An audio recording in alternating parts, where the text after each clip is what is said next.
ভগবান শ্রীরামকৃষ্ণদেব বলছেন, কি জানো, শাস্ত্র বেশি পড়বার দরকার নাই, বেশি পড়লে তর্ক বিচার এসে পড়ে।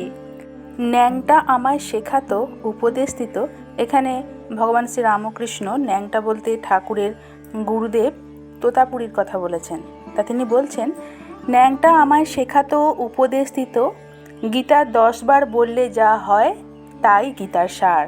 অর্থাৎ গীতা 10 বার বলতে বলতে ত্যাগী ত্যাগী হয়ে যায়। উপায় কি না, বিবেক, বৈরাগ্য আর ঈশ্বরে অনুরাগ। কিরূপ অনুরাগ? ঈশ্বরের জন্য প্রাণ ব্যাকুল, যেমন ব্যাকুল হয়ে বৎসের পিছে গাভী ধায়।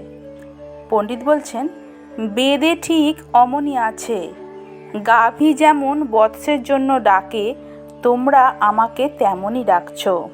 শ্রীরামকৃষ্ণ, ব্যাকুলতার সঙ্গে কাঁদো, আর বিবেক বৈরাগ্য এনে যদি কেউ শরবত ত্যাগ করতে পারে তাহলে সাক্ষাৎকার হবেই।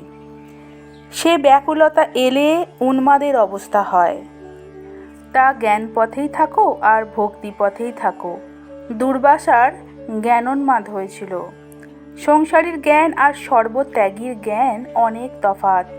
সংসারীর জ্ঞান দীপের আলোর ন্যায় ঘরের ভিতরটি আলো হয়। নিজের দেহ ঘরকন্না ছাড়া আর কিছুই সে বুঝতে পারে না।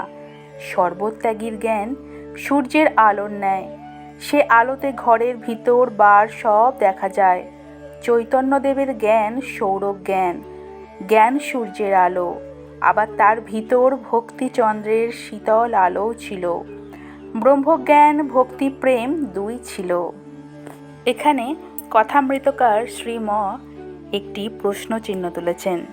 তিনি বলছেন, ঠাকুর কি চৈতন্যদেবের অবস্থা বর্ণনা করিয়া নিজের অবস্থাই বলিতেছেন? নমস্কার। জয় রামকৃষ্ণ।